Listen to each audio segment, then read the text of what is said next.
আসসালামু আলাইকুম। বাংলা সংবাদে সবাইকে স্বাগত জানাচ্ছি। আমি চিন্তিয়া হক। শুরুতেই সংবাদ শিরোনাম।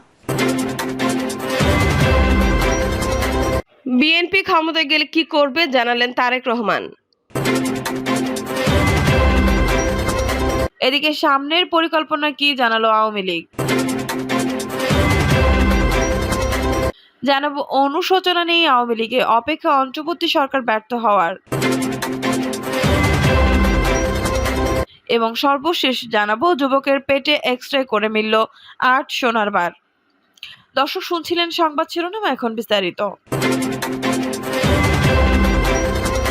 বিএনপি ক্ষমতায় গেলে কি করবে জানালেন তারেক রহমান। জনগণের ভোটে নির্বাচিত হলে আওয়ামী লীগের মতো পরিবারতান্ত্রিক রাষ্ট্র ব্যবস্থা গঠন না করার প্রতিশ্রুতি দিয়েছেন বিএনপির ভারপ্রাপ্ত চেয়ারম্যান তারেক রহমান।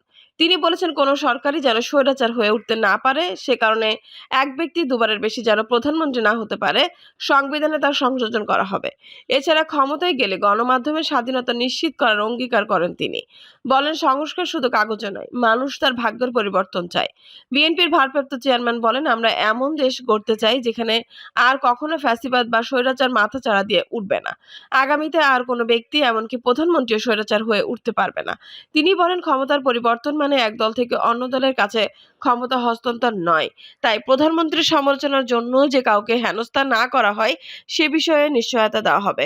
গণমাধ্যমের পূর্ণ স্বাধীনতা রক্ষার নিশ্চয়তা দেওয়া হবে। তারেক রহমান বলেন, আমরা সবাই একটি স্বাধীন ও সার্বভৌম বাংলাদেশ চাই, যেখানে জনগণের অধিকার ও স্বাধীনতা কেউ কেড়ে নেবে না।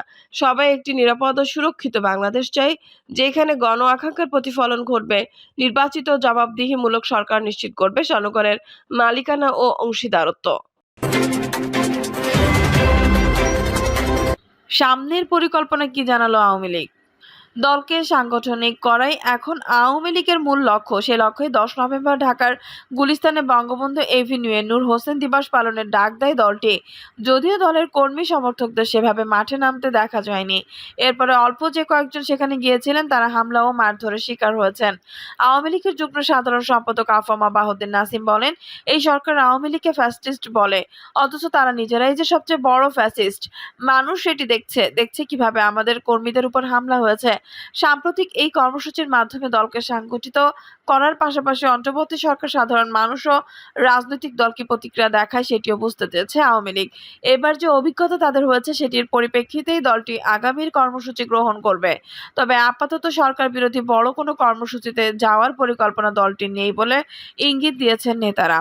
তিনি বলেন, আত্মগোপনে থাকার পরও আমাদের নেতাকর্মীদের মধ্যে যোগাযোগ স্থাপিত হয়েছে। পরিস্থিতি বিবেচনায় গণমানুষের জন্য যে ধরনের কর্মসূচি গ্রহণ করা প্রয়োজন সেটাই আমরা গ্রহণ করব।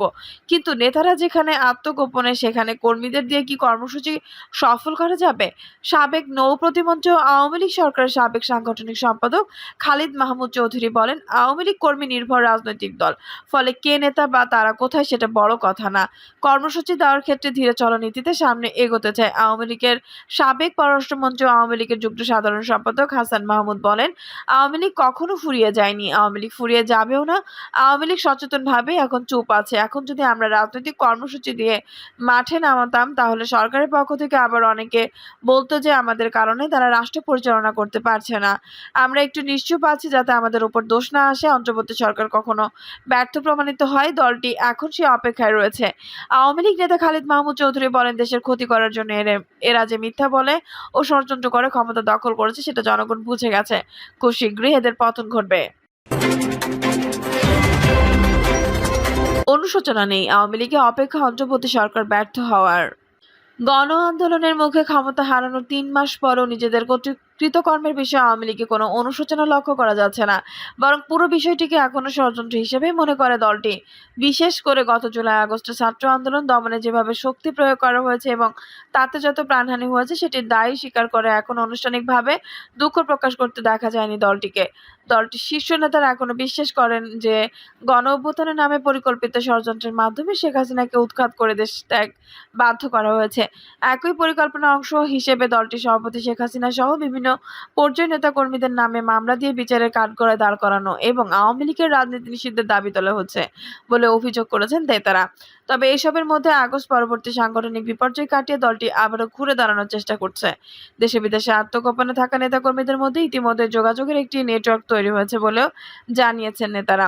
তৃণমূলে কেউ কেউ এলাকায়ও ফিরতে শুরু করেছেন। কর্মী সমর্থকদের মনোবল চাঙ্গা করতে গণ অভ্যুত্থানের ৩ মাস পর সম্প্রতি আনুষ্ঠানিকভাবে প্রথম কর্মসূচি দিতে দেখা গেছে আওয়ামী লীগকে। তবে এখনই সরকার বিরোধী আন্দোলনে নামার পরিকল্পনা নেই বলে শীর্ষ নেতাদের সঙ্গে কথা বলে জানা যাচ্ছে। বরং দ্রব্যমূল্য, আইন শৃঙ্খলা নিয়ন্ত্রণ সহ বিভিন্ন ইস্যুতে সাধারণ মানুষের মধ্যে এখনো যে হতাশা ও অসন্তোষ দেখা যাচ্ছে, সেটি সামনে আরো বেড়ে অন্তর্বর্তী সরকার কতদিনে জনসমর্থন হারায় আপাতত সেটি দেখার অপেক্ষায় করছেন তারা। তবে বিদেশে আত্মগোপনে থেকে শীর্ষ নেতাদের বাংলাদেশ কর্মসূচি ঘোষণা করা নিয়ে দলটি তৃণমূলের নেতাকর্মীদের অনেকের ক্ষোভ দেখা গেছে। তারা বলছেন এর মাধ্যমে তারা দেশের নেতাকর্মীদের আরো বিপদের মুখে ফেলেছেন। যদিও বিশ্লেষকরা বলছেন সরকার ব্যর্থ হলে নিজেদের কৃতকর্মের জন্য জনগণের কাছে ক্ষমা না চাইলে মাঠের রাজনীতিতে ফেরা আওয়ামী লীগের জন্য কঠিন হবে। সাম্প্রতিক গণ অভ্যুত্থানকে শুরু থেকে পরিকল্পিত ষড়যন্ত্র হিসেবে চিহ্নিত করে আসছে আওয়ামী লীগ। গত জুলাই কোটা সংস্কারের দাবিতে আন্দোলন চলাকালে দেশে সহিংস পরিস্থিতি তৈরি হওয়ার পর তৎকালীন প্রধানমন্ত্রী আওয়ামী লীগ সভাপতি শেখ হাসিনা এই প্রথম ষড়যন্ত্রের কথা উল্লেখ করেন। আওয়ামী লীগের যুগ্ম সাধারণ সম্পাদক আফামা বাউদ্দিন নাসিম বলেন, এটা যে একটা বিরাট চক্রান্ত সেটা বোঝাই যাচ্ছিল। গত ২৪ জুলাই সাংবাদিকদের বলেন, শেখ হাসিনার ক্ষমতা হারানোর ৩ মাস পরেও আওয়ামী লীগ একই কথা বলছে। এটা গণ অভ্যুত্থান যে একটা পরিকল্পিত ষড়যন্ত্র ছিল। ইউনূস সরকারের কথাবার্তা ও কাজকর্মে সেটি ক্রমেই পরিষ্কার হয়ে যাচ্ছে। তিনি বলেন, সরকারের প্রধান উপদেষ্টা নিজেও সে কথা স্বীকার করেছেন। উল্লেখ্য যে গত সেপ্টেম্বর নিউ ইয়র্কে ক্লিনটন গ্লোবাল ইনিশিয়েটিভের একটি অনুষ্ঠানে বক্তৃতা দেন অন্তর্বর্তী সরকারের প্রধান উপদেষ্টা অধ্যাপক ডক্টর মোহাম্মদ ইউনূস। সেখানে তিনি বলেন, এই বৈষম্যবিরোধী ছাত্র আন্দোলন খুব পরিকল্পিতভাবে চালিয়ে নেওয়া হয়েছে, কিছুই হঠাৎ হয়নি। সাবেক নৌ প্রতিমন্ত্রী আওয়ামী লীগ সরকারের সাবেক সাংগঠনিক সম্পাদক খালিদ মাহমুদ চৌধুরী বলেন, আওয়ামী লীগ বিশ্বাস করে যে শিক্ষার্থীদের আন্দোলনকে সরকার বিরোধিতায় রূপ নেওয়ার ক্ষেত্রে বিএনপি জামায়াতের পাশাপাশি বিদেশি শক্তিরও ভূমিকা রয়েছে। স্বাধীনতা যুদ্ধের সময় যারা বাংলাদেশের বিরোধিতা করেছে তারাই এই ষড়যন্ত্রের সঙ্গে যুক্ত। বাংলাদেশকে তারা ব্যর্থ রাষ্ট্র পরিণত করতে চায়। গত ৫ আগস্টের পর ভারতীয় বার্তা সংস্থা এএনআইকে দেওয়া সাক্ষাৎকারেও একই কথা জানিয়েছেন শেখ হাসিনার ছেলে সজীব অজয় জয়। তিনি বলেন, আমি এখন দৃঢ়ভাবে বিশ্বাস করি যে আন্দোলনকারী ছোট গোষ্ঠীটি বিদেশি একটি গোয়েন্দা সংস্থার মাধ্যমে পরিচিত হয়েছিল। আমি পাকিস্তানি গোয়েন্দা সংস্থা আইএসআইকে প্রবলভাবে সন্দেহ করি। যদি এর আগেও বিভিন্ন সময় আওয়ামী লীগের পক্ষ থেকে এমন ষড়যন্ত্রের কথা বহুবার বলা হয়েছে, কিন্তু টানা ১.৫ দশকে ক্ষমতায় থাকার পরও আওয়ামী লীগ কেন কথিত সেই ষড়যন্ত্র রুখতে ব্যর্থ হলো?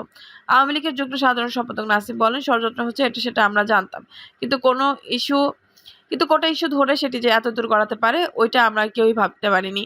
এক্ষেত্রে রাষ্ট্রীয় গোয়েন্দা বাহিনীগুলোকে পুরোপুরি ব্যর্থ হয়েছে। বৈষম্যবিরোধী ছাত্র আন্দোলন দমনে গত জুলাই আগস্টে শেখ হাসিনার সরকার যেভাবে বল প্রয়োগ করেছে এবং তাতে যত মানুষ হতাহত হয়েছে স্বাধীনতা বাংলাদেশ ইতিহাসে সেটি নজিরবিহীন।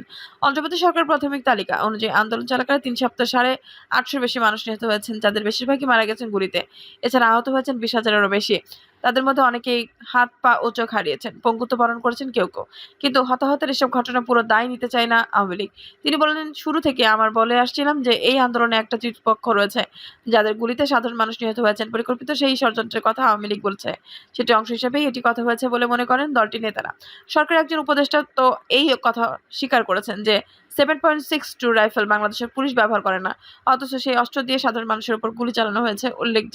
উল্লেখ্য যে অন্তর্বর্তীকালীন সরকার দায়িত্ব গ্রহণের পর গত ১২ আগস্ট তৎকালীন স্বরাষ্ট্র উপদেষ্টা অবসরপ্রাপ্ত brigadier general M Sakhawat Hossain Dhaka CMH হাসপাতালে আহত আনসার সদস্যদের দেখতে গিয়ে সাংবাদিকদের বলেন, আহত আনসার সদস্যের বক্তব্য শুনে আমার কাছে আশ্চর্য লাগছে। পুলিশের ফায়ার কম লাগছে, তাদের সিভিলিয়ান পোশাকে 7.62 রাইফেলের গুলি লেগেছে। ম্যাসিভ ইনভেস্টিগেশন দরকার। এরা কারা, কাদের হাতে 7.62 রাইফেল গেল? দর্শক, এই ছিল এখনকার সর্বশেষ সংবাদ। নিউজটি ভালো লাগলে অবশ্যই একটা লাইক দিন, কমেন্টে আপনার মূল্যবান মতামত জানান।